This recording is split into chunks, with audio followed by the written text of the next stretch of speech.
Hi viewers, welcome to Eternity is Imminent channel. Kindly watch to the end as we bring you godly sermons and prayers that will change your life forever. It's a Hausa song that says, fix me. It's a cry, walk on me. What does it take for my glory to rise? Fix me. If it takes fasting, fix it, oh God. If it takes prayer, fix it, oh God. If it takes me going for trainings, fix it, oh God. If it takes another level of education and knowledge, fix me, oh God. But by all means, I refuse to remain ordinary. By all means, I refuse to remain a mediocre. By all means.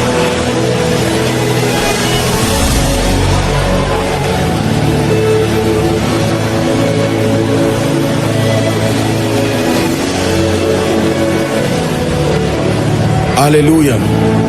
Hear me. Listen to me. The season of training is a very hard season. You see some of my photos of many years. As wonderful as those photos are, you see some of us looking lean. We look better than those days now, but those are the days that made these days. Hallelujah. Emptying yourself in prayer, emptying yourself in fasting, raising the bar of your fire and your passion. Even when you are doing well, you increase the bar of the marking script as if you are not doing anything. Hear me, my dear generation, hear me. Don't settle for less. Don't settle too cheap. There are heights and the journey is far. Remember my teaching last week. I challenged you on this wise, and I'm still repeating it again. When it's time to announce the US conference, I will tell you a very serious miracle that God did. There are things that when God does, it just keeps you in awe. Hallelujah. Let me tell you sincerely, and I'm saying this openly, there is no £1, €1 that has been sent already for this conference. Every money that has been used to do everything so far has been the lavish giving of God's people with joy in their hearts.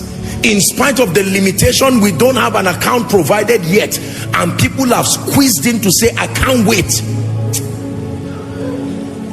When you stay and it builds you, don't worry about supplies. Don't worry about a name. Don't worry about where you will get the donkey for the triumphant entry. Just make sure that your gift and your talent is developed. In one day, God can open up a door. Someone can come and sing one song and the whole nation to place a demand on you. In one day, God can put you somewhere as a politician and as a businessman. A dear woman, I can't remember her name now. I met her when I went to preach for my dear friend Pastor Kingsley in Lagos. And I meet this woman and she starts to tell me her story, very touching story. It's possible she's even watching or may get to hear this. And what took her to the White House was moi moi. Making moi moi. That's what scaled her till she got to the White House.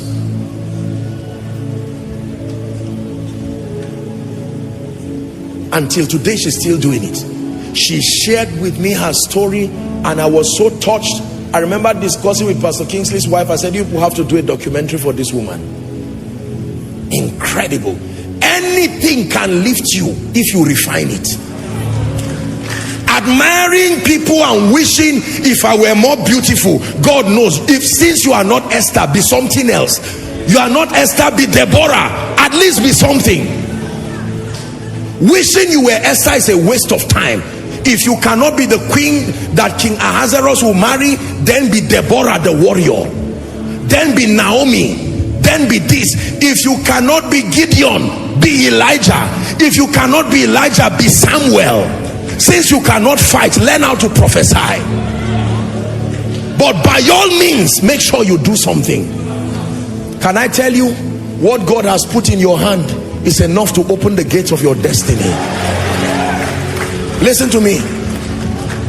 Thank God for those who have what you do not have.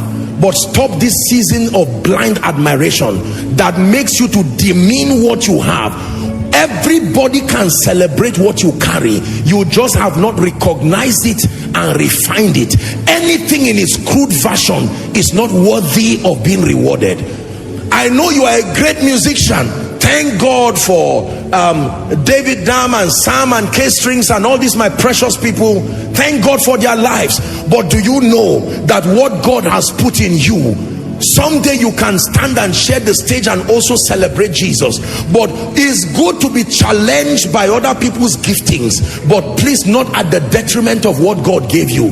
Thank God for Apostle Joshua Selman, but what you are seeing is a refined version of something you may even have a greater version of. Anything looks bad when it is not refined, including oil. Go and ask those who work in the oil and gas sector. When you see oil in its raw and crude state, the smell alone will drive you away. You almost want to suffocate. Yet that's what cars will queue for hours and say thank you for paying. Can I tell you this? God has already scheduled your destiny helper. I have taught you. Your destiny helper kept visiting you, but he found you in jealousy and anger, not working on yourself, and they were authorized to go back. I hope this year they will not come again and still find you who is still giving excuses and blaming demons and saying it's because my father was a drunkard. That may not be the best, but now that you know he's like that, what do you have to do? Years ago I read a story, and I've shared it many times while we're in Zaria. A man who raised 2 children, was not a very responsible man, unfortunately, and he raised 2 children. One would later become a very bad person, a nuisance to society, and the other would grow to be some sort of businessman, very responsible man. And one time they had the opportunity to interview both of them, and they asked the bad, angry person, why are you like that? And he says, what do you expect with the kind of father I had? That was his excuse. Why are you bad and bringing trouble to society? He said, what do you expect with the kind of father I had? They now ask his successful brother, why are you like this? And said, he's also answered the same way. What do you expect with the kind of father I had? For one person, his father's negative situation was a challenge that made him say, if I came from a poor family will not come out of me. It was a determination.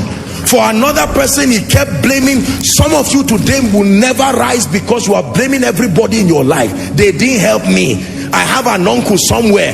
I even saw him the other day buying cars for his children and not for me. That is a mediocre excuse. Repent today and get back to work. Hold on the steering of your destiny with the determination of one who is working with God, and begin to drive your life to a place of purpose. It is not because you came from a bad family. I don't downplay the pain that you came from, but or you passed through. Let me tell you, there are many people who went through 10 times worse an experience than you, and they have been able to reinvent themselves and to rise. Hallelujah. When God wants to schedule a season of reward, the first thing he does is to put something in your hand. Exodus chapter 4. Give it to us, please. Exodus 4 and verse 2. I hope I got that right. Yes. This was the encounter. Exodus 4 and verse 2. And the Lord said unto Moses, what is that is in your hand? There is always something in your hand that will be used to make your influence. Moses, you are about to be greatly magnified by God. That rod. And when you read the verses after, he said to throw that rod on the ground. You must cast that rod and worship God with it.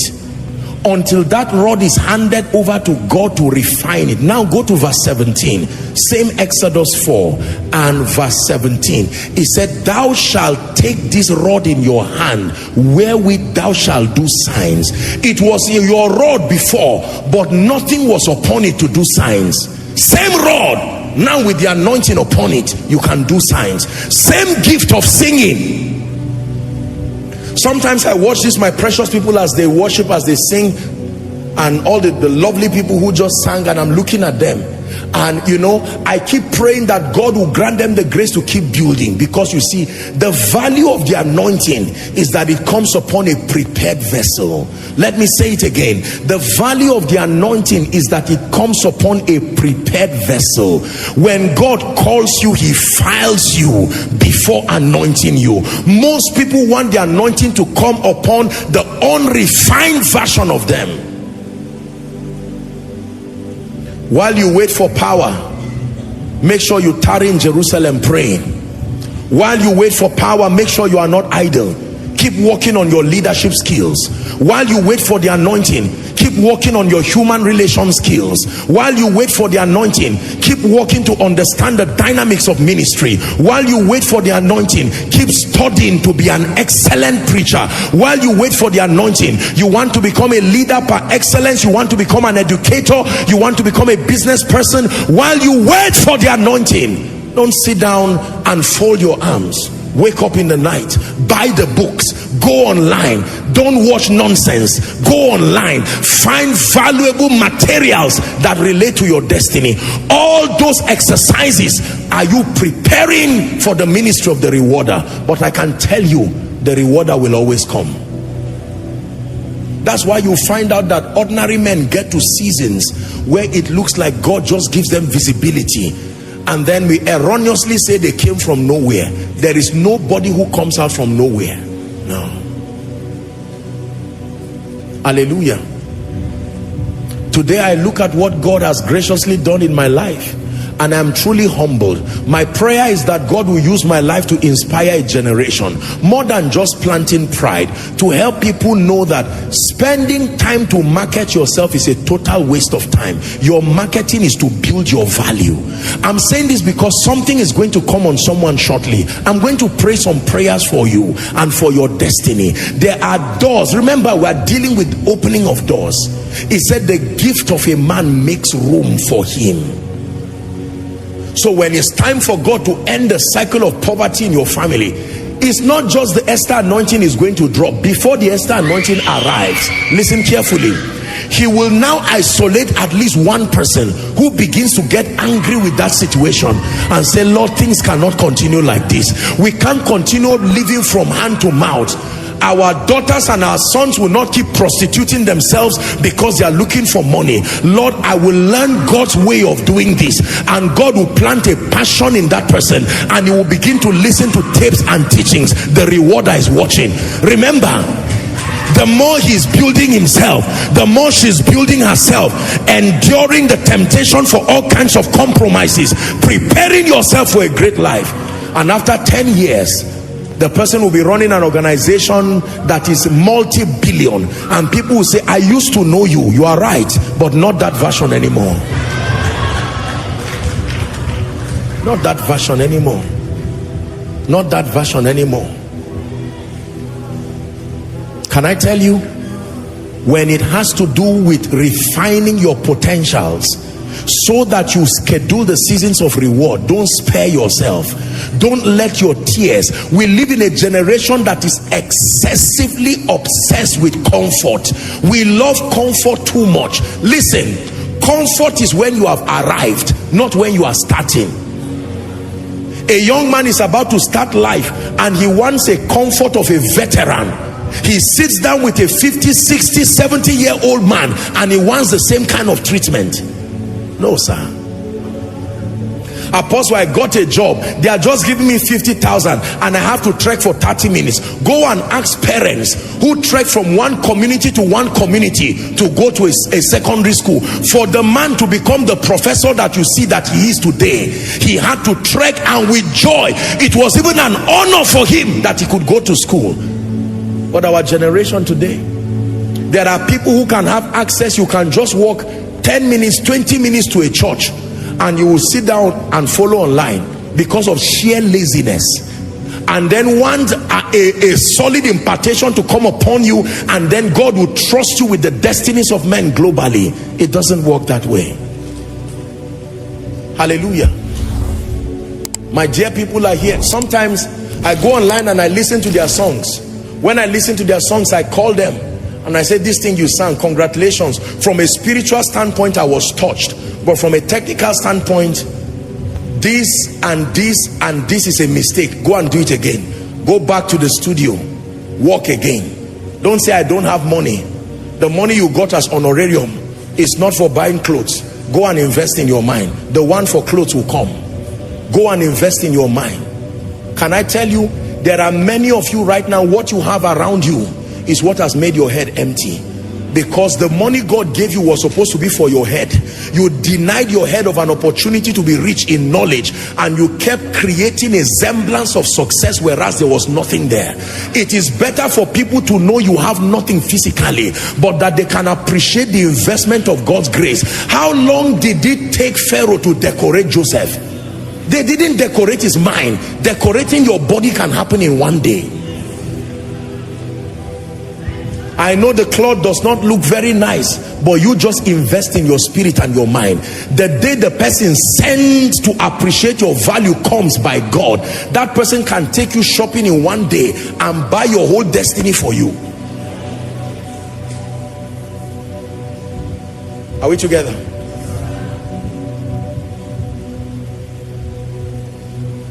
I love that song. Prepare to sing it for me. Come, Kaestrings.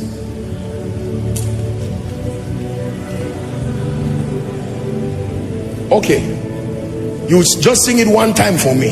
He wrote the song. I want you to just sing that song. It means fix me. We're stepping into a prophetic dimension in this teaching now. There are some of you, there are things you need to throw away and make up your mind. Sing for me, Kaestrings.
Unworthy is my sin, but Lord, your love calls to me and says, child, be bold and calm. Oh Father, yeah, here I am. Oh,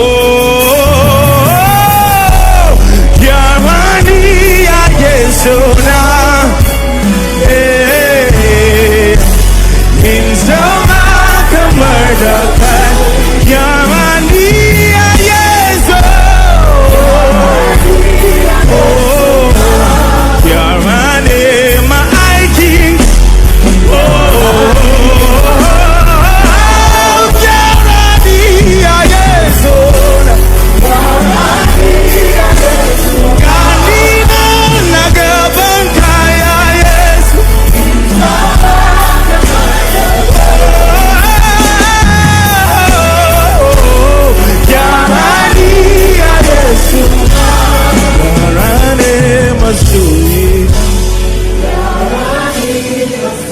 We appreciate your patience to watch to the end. Please like, share, and subscribe for more blessings.